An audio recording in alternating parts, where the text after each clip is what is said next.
Bourbon is my first love when it comes to whiskey, but even a bourbon lover like me can't deny the international importance of Scotch. There are a lot of Scotch options out there. Which ones do I go to as a bourbon lover? Well, if you want to find out, then stick around.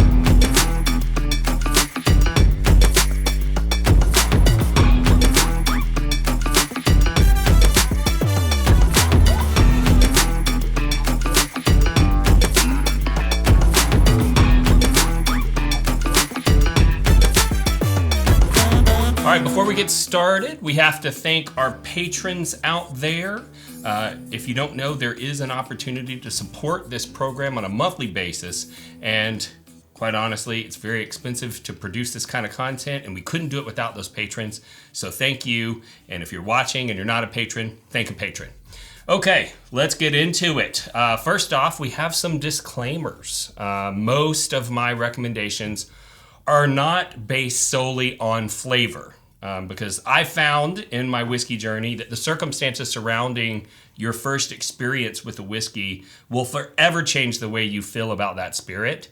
And I'm going to tell you about each bottle and why I have an affinity for it, but it's only my opinion. So you might be wondering who this nice gentleman is. This is Scott Jenkins. Scott, welcome to the show. Hello, thank you. Tell us a little bit about your background, because you are one of the more fascinating individuals that this hobby has caused me to get involved with. Yeah, so I've been in the hospitality industry for going on 15 years now. Man. Makes me feel old. And I've kind of done every single job you can do outside of cooking on the line. I've been a bar back, I've been a craft bartender, certified sommelier.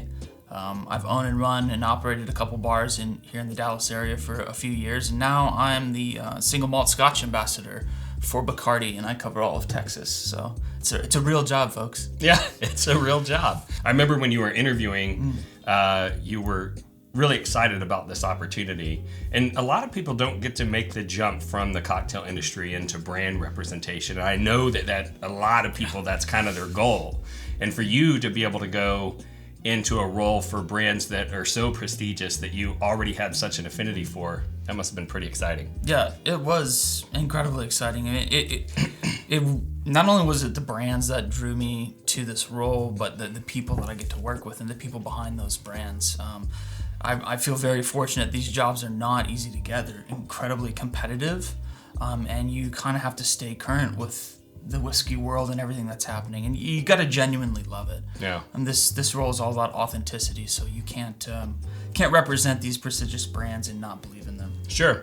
Well, I have a favorite thing about your role, and that is the budget that you have to put on special events.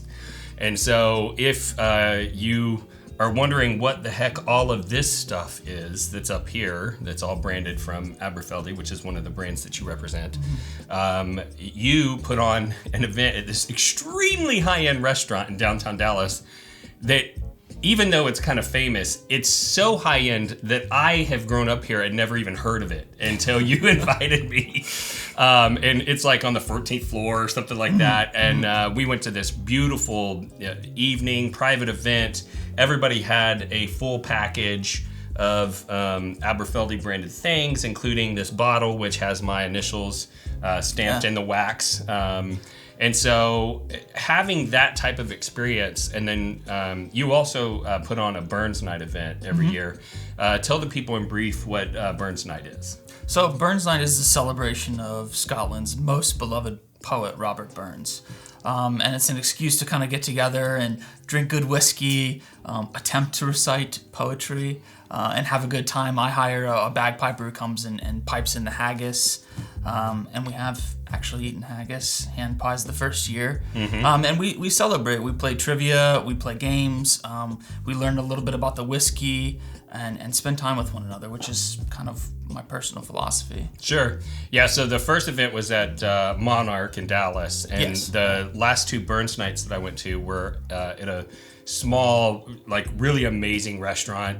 It doesn't even have a sign really outside. It's almost like a speakeasy, and it's called Rye Dallas. And Apothecary, yeah. So Rye's the restaurant side, Apothecary is their cocktail bar. Yeah, the cocktail bar. And so we go there. We have authentic Scottish dishes that have been specifically prepared. And so that's part of the reason why I have such an affinity for your brands.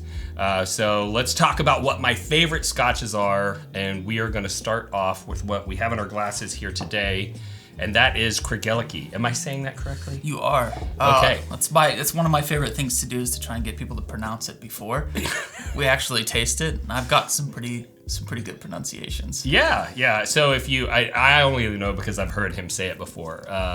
But Craigellachie is from the northern region, right? Speyside? Yeah, it's in Speyside. It translates to craggy rock. So it's centralized on this sort of outcropping of rock that right where the River Tay meets the River Spey. And it's been there since 1891. The distillery was founded, and the village has been built around that distillery. And if somebody is a bourbon drinker and they're like, you know what, I'm gonna get Scotch curious. I want to go check things out. What should they expect from Craigellachie? Yeah. Craigellachie is your gateway, especially if you like a bit gamier or more muscular whiskeys. Craigellachie is 46%. The production methodology of Craigellachie is what makes it tempting for bourbon drinkers. So, do we want to go through that a little bit? Sure, yeah. I mean, in a nutshell, we'll keep it basic. What makes Craigellachie really unique among Speyside whiskeys, which are typically known to be these sort of fruity, lighter whiskeys, really, really enjoyable whiskeys. Craigellachie is this kind of bad boy amongst these distilleries. And in part that comes from its production methodology. So a lot of people are familiar with Scotch whiskeys having these really tall, elegant copper stills, and these shell and tube condensers that allow them to kind of produce this light, estery, fruity whiskey, especially in Speyside. Craigellachie is the opposite of that. We use these sort of short, squat onion stills. It's something called a worm tub condenser. Last I kind of checked, there was only about 18 or 19 operating distilleries that still use worm tub condensers. And this is like a giant 2-story bath outside of the distillery that is a massive copper coil that sort of snakes down and gets smaller in diameter the further you go. And it's in this cold water bath. And what this combination of these short squat stills and this worm tub condenser do is it keeps a lot of these heavier compounds in the whiskey during the distillation process. So on the other end, after we've matured this whiskey for, this is the 17-year we have, you got a lot of these sort of heavier sulfur notes that kind of stay in there, but it's the sweet side of sulfur. Yeah. And so you get these sort of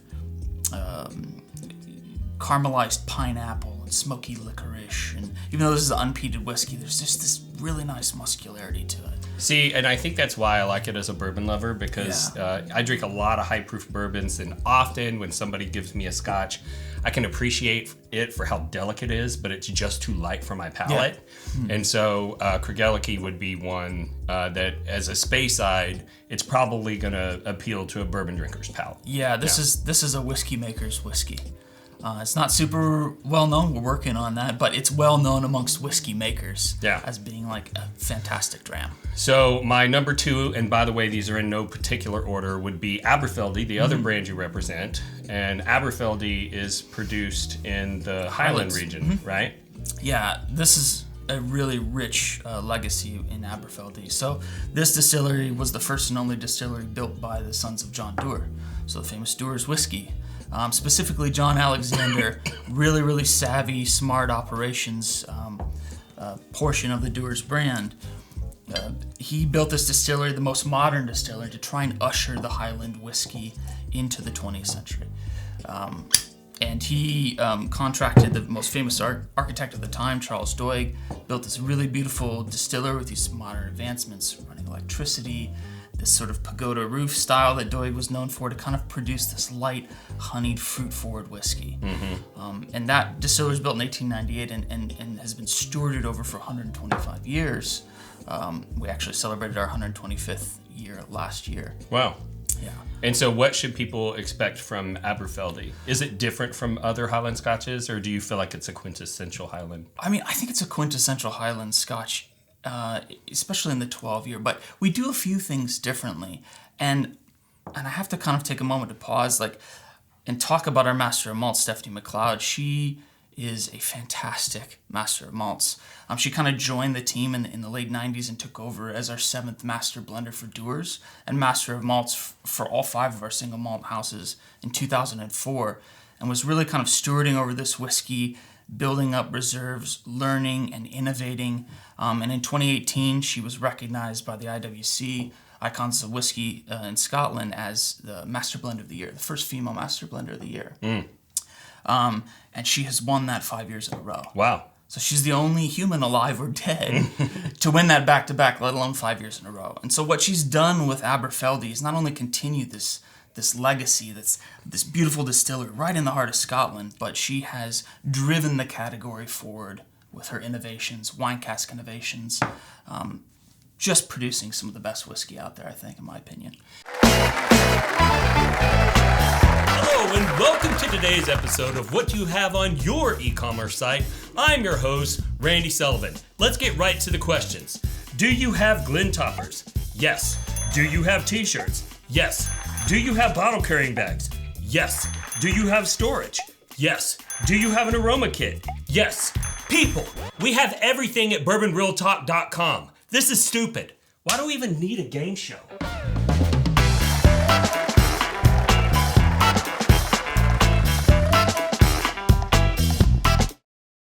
Well, we've had you on not only because of your deep knowledge of the brands that you represent, but you have a deep knowledge of other brands. And one of my other favorite scotches is Springbank. Yeah. And my love of Springbank actually comes from, a lot of you viewers out there have watched the videos that I've done with Dwayne Poore and his $10 million whiskey collection. If you go watch the last video, we actually film in 2 locations, and the second location is at his house. And there is an overflow storage room that you walk into that's like big industrial shelving, and it's filled up with 192 bottles of 26-year-old Springbank. Yeah, my God. Which I had no idea how rare that is. Like it's hard to get like a Springbank that's like 12 years old, right? Yeah, I mean, this is a 10-year, and I snatched it right off the shelf when I saw there was one bottle. I mean, ever since they won those awards a few years back, it's been hard to find, but it's such small production anyway. I mean, this is a really beautiful Campbelltown distillery that does everything on site. Right. From the beginning of the process to the bottling, it's all done on site. Right. And so the quality control is there. Really, really beautiful expressions, but very jealous of getting to taste a 26-year-old. Yeah. It was phenomenal, even as a normal, my palate normally prefers bourbon, but it was such a great expression. It was something that he personally selected that he thought was phenomenal.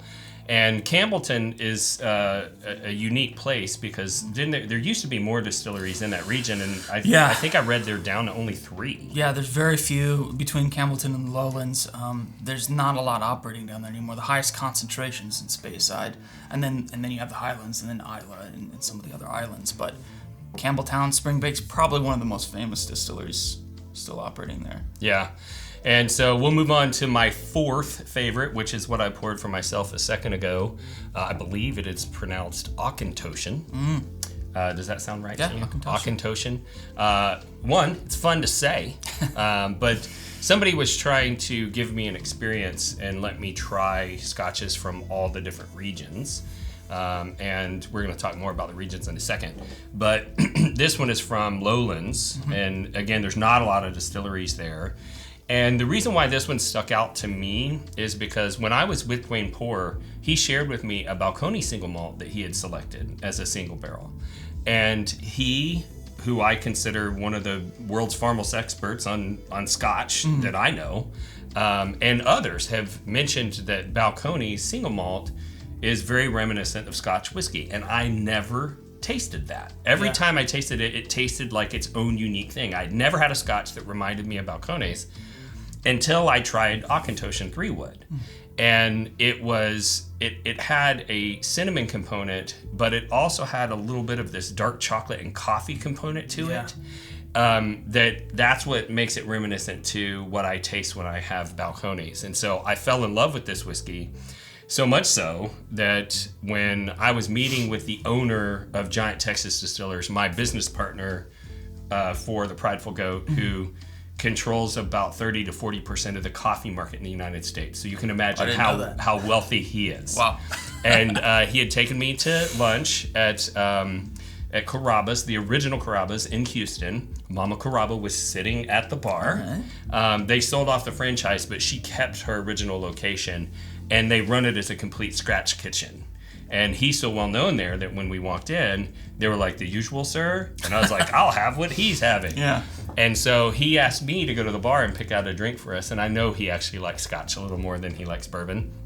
So I'm looking around, and they have Auchentoshan 3-wood. So I said, "All right, bring us an Auchentoshan." Well, the staff there love him so much, they kept bringing him free drinks and bringing them along with me. It's the only time I've ever missed an airplane. He looked down at his watch and he goes, "I don't think you're going to make it." And I was like, "I don't think I am either. I'm going to stay here and enjoy this whiskey." Didn't have a private coffee jet that you could hop on? Oh, he does actually. Okay. He called me one time. I've decided this is the coolest thing you can ever say to another human being. He called me and he said, "Hey, I'm going to tour a barrel facility, and we're trying to work out a contract to get in their list to buy barrels because there's a barrel shortage, and I wanted to know if you wanted to go on the trip." And I said, yes, I do want to do that very badly. And he said, and I quote, "What's the closest airport to your house?" Oh my God. Because he was bringing the plane to me. Unfortunately, I did not get to go on that trip because I had scheduled a tasting for the Prideful Goat that night. Should have done it on the airplane. Yeah, I should have. So few people showed up, we would have fit. Anyways, so Auchentoshan, that's mine. Now, do you have any little quips or information about lowlands? I mean, Auchentoshan in general is pretty interesting. It's one of the only distilleries, I believe, that triple distills. Oh yes, they do triple distill. Yeah. And that's a technique that's more common in Ireland. Yeah, for Irish whiskey making, yeah. Springbank does, on some, there's like a 2.5 distillation process. Whatever that is. It's complicated, right? Distillation's fun. It's a whole video in itself. And last on my list of 5 is Octomore. This surprises me from you, actually. Okay, all right. So I'm going to explain Octomore. So first off, Octomore is from Islay, correct? Yeah. Okay. And Islay is known for its very smoky and peaty scotches. Okay. So can you explain to the people what phenolic parts per million is? And yeah, sure. Okay. I mean, first we got to understand what peat is. Very basic kind of description. It's this compacted dead vegetation. It's got a lot of water content. It's not allowed to oxidize and kind of break down, so it just kind of gets compacted and builds up over time. And it's a really great fuel source because it's sustainable, and the flavor changes depending upon the terroir. Mm-hmm. So like not all peat is the same. Right. Some peat on Islay that's harvested, you might have some kelp addition in there, which gives it this sort of briny, medicinal quality. Some peat from Orkney is a lot of heather flower in there, so you have a little more floral components in that. But the compounds that are found in peat when you burn them are a group called phenols. And these are lots of different types of compounds, but they provide these sort of smoky, resinous, meaty, umami kind of flavors with whiskey. And this fuel source that is used during the malting process, it's a little misleading, these phenolic parts per million. So it doesn't necessarily correlate that just because you have a high ppm of peat, that the whiskey is gonna be super smoky, which is kind of weird. You would think it would be, right? But so the ppm is measured in the malted barley before it goes through any of the process. Oh, okay. Right. So depending on how you distill and ferment, you can change the flavor. You lose a lot of phenols through fermentation, distillation, and even the subtractive maturation. So there are some really crazy ones out there. So it's better to kind of refer to the liquid post-distillation and post-maturation as like sort of a lightly peated, medium peated, heavy peated, and then you've got some like crazy ones. Peat monsters, yeah. Yeah, I mean, I was reading up on like Ardbeg last night in the Hypernova, and they actually describe it as brutally peated. Which I think is amazing. So everybody understands. I'll give you a real quick background. So barley has complex carbohydrates in it and not sugar until you get it wet and it thinks it's going to grow a plant. And it has all of this this enzyme in it that's good at breaking down complex carbohydrates into simple sugar so the plant has energy to grow. In Scotland, everywhere, you have to stop that process or it will grow into a plant and it will use up its own sugars, which you need for the fermentation process. In Scotland, they don't have any trees because the Vikings cut them all down to make ships a long time ago. And so when you're looking for things that were burned and you have peat in abundance, you will use that as your heat source to dry the grain out so that you can then use it in your fermentation process. And when you use peat, this black smoke kind of covers the grain and it adds these phenol compounds, and that affects the flavor of the whiskey. Although there are Isla's known for peated whiskey, but there are other regions that are typically not peated and things like that. And peat can be a very divisive flavor for bourbon lovers because bourbon is mostly sweet because it's made from corn. And a lot of bourbon lovers do not like peat. Octomore is known for having the highest peat level. He mentioned Ardbeg. I looked it up. It averaged about 50 parts per million. Lagavulin, Ron Swanson's favorite whiskey. Yeah. It's around 35 parts per million, 40 to 50 parts per million, something like that. But Octomore has a record of 258 parts per million. Yeah, I think actually that one of the 8-point-something editions was upwards of 300. 300. So you're talking, 6 times the amount of peat of a aggressively peated Scotch. Yeah. And so when I tell people I like Octomore, they're like, what? Why? How? And it's because of the comedy rule of threes applies to my peat love. Okay, so you ever go to a comedy club, comic makes a joke, about half the people laugh. Yeah. Makes the same joke the second time, no one laughs. Makes the same joke the third time, everyone laughs. That's how peat works for me. Yeah. If you put a little bit in there, I'm like, I see what you're doing. All right, I'm kind of in. You put a little bit more, I'm like, ugh, you made it taste gross. You put way more in, and I'm like, I'm back in, baby. Yeah. It's once you drink it, it's the only thing you're drinking. Yeah, it's and once you've had Octomore, everything else tastes like Octomore. So it's pretty interesting.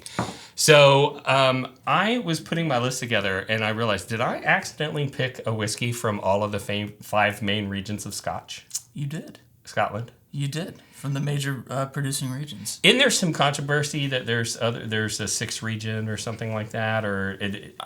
I think everyone's going to fight for the region to be a region, right? I mean, there used to be a lot of sort of general stereotypes about those regions. Highland whiskey tastes like this, Bayside's this, Isla's this. Nowadays, you can't really kind of go by that. Not all Highland whiskeys are going to be unpeated, light, sherried. I mean, there's some people doing some really interesting things out there. And then you get mavericks like, Compass Box coming in and going, we're kind of going to make our own rules, So there's some really interesting stuff going on. But yeah, you did. You actually got one from every region. I did not do that on purpose, I promise. In fact, I thought that Auchentoshan was from Campbellton. And then I realized Springbank was, and I was like, oh, I think I got all 5 on accident. Happy accidents. Yeah, so we always give whiskey away. Yeah. And we love to do free giveaways as a reward for our people who are, they're loyal and they watch all our videos. And I asked you to bring some special things. So what are we giving away today? I like to give a whiskey away because good whiskey is meant to be shared. That is right. So we have a bottle from each with 2 of our 5 distilleries. So a bottle of 12-year-old Aberfeldy and a bottle of Craigellachie 13-year. A little bit about these because I'm probably sure you're going to get people asking you questions. Aberfeldy 12-year is matured in a combination of first fill, second fill, and rechar ex-bourbon casks. Okay. And sherry casks. And then Craigellachie is the same, ex-bourbon and sherry casks. So we mature those whiskeys for 12 years and 13 years respectively. And then we've sort of add them together, get this really beautiful, consistent profile. With Aberfeldy 12, it's this sort of energetic, waxy, bright honey, bright, oily citrus, a little bit of florality, a little bit of soft vanilla and baking spice. And Craigellachie, I like to quote my buddy Gabe Cardarella, who's the National Doers Ambassador. I never forget the way he described Craigellachie to me. He said it's like shooting a shotgun through a pineapple. Okay. You got that high sulfur content, but that sweet side, so this sort of gun smoke, And then you got these grilled syrupy pineapples, these really beautiful sort of tropical notes and vanilla, delicious drams. So I would recommend to try both of them side by side and kind of get a feel for them. And then keep an eye out for the innovations we have coming up, especially for Aberfeldy. All right. Well, because this is such a big giveaway, we are going to have 2 separate winners. Yeah. So what I want you to do is you have to like, subscribe to the channel, ring the bell so you're notified of future content and future giveaways. And most importantly, you have to go to the video description and fill out the web form. Give me your basic contact information. I'll run a randomizer. I'll post it publicly. I will reach out to you to get your shipping information, and I will send you one of these bottles absolutely for free. Previously, we were asking for you to comment to enter the free giveaway, and it created so many comments that I cannot keep up. So we do want to hear from you, but you do not have to comment just to enter the free giveaway. So if you like this content and you would like to think about supporting the channel, there is a link for you to check out our member benefits for Patreon below. You can also go to bourbonrealtalk.com, which there's a link for, and check out our merchandise. I promise you, if you love whiskey, you're going to find plenty of things there that you do not want to live without. And shameless plug, my real estate business has been subsidizing this channel since its inception. You can also show support by hiring me as your residential real estate agent in the Dallas or Houston metro areas.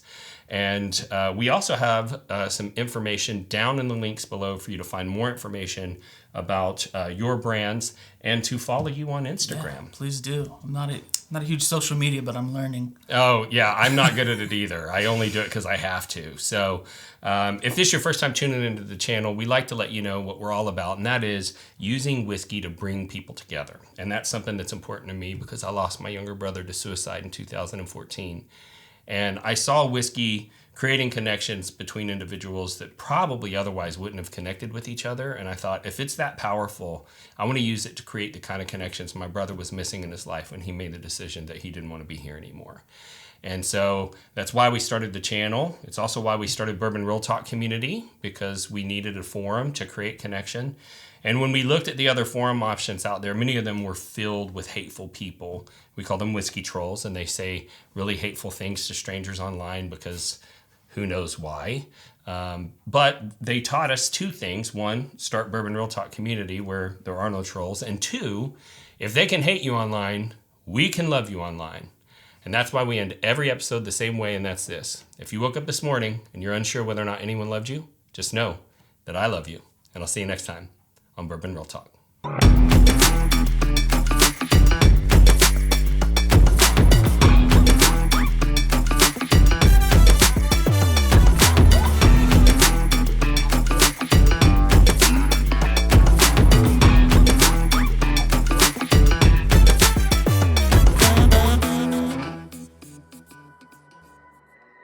In the steep hills of the rockiest of mountains, under beaming sun or windy winters, a prideful goat stands tall.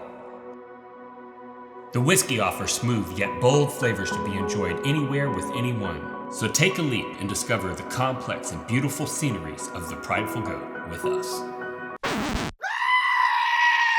I'm Randy Sullivan, host of Bourbon Real Talk, and I partnered with Giant Texas Distillers to create the whiskey brand, the Prideful Goat. That intro was one of the drafts for the Prideful Goat's back label, and the truth is, the name just sounded cool. There is no significance to the name, which makes the back label story difficult. We felt some of what was written was a little too fanciful for our target audience.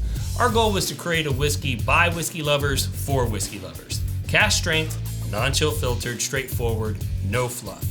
We're currently sold in Alaska, Arizona, California, Georgia, Kentucky, Louisiana, Nevada, New Mexico, Texas, and Alberta, Canada. And if you want a quality whiskey that was curated for enthusiasts, head over to www.pridefulgoat.com and use the store locator.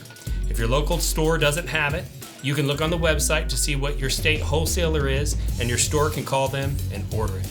We also have some pretty awesome Prideful Goat merchandise, including etched Glencairns, t-shirts, and now a dog squeaky toy. If we're not sold in your state, don't worry. Sealbox and Bourbon Outfitter both sell our products for lower than average retail prices. With no sales tax and discounts for multiple bottle shipping, in many cases you can get the Prideful Goat delivered to your front door for less money than you would pay at a local store. We hope you enjoy our little project.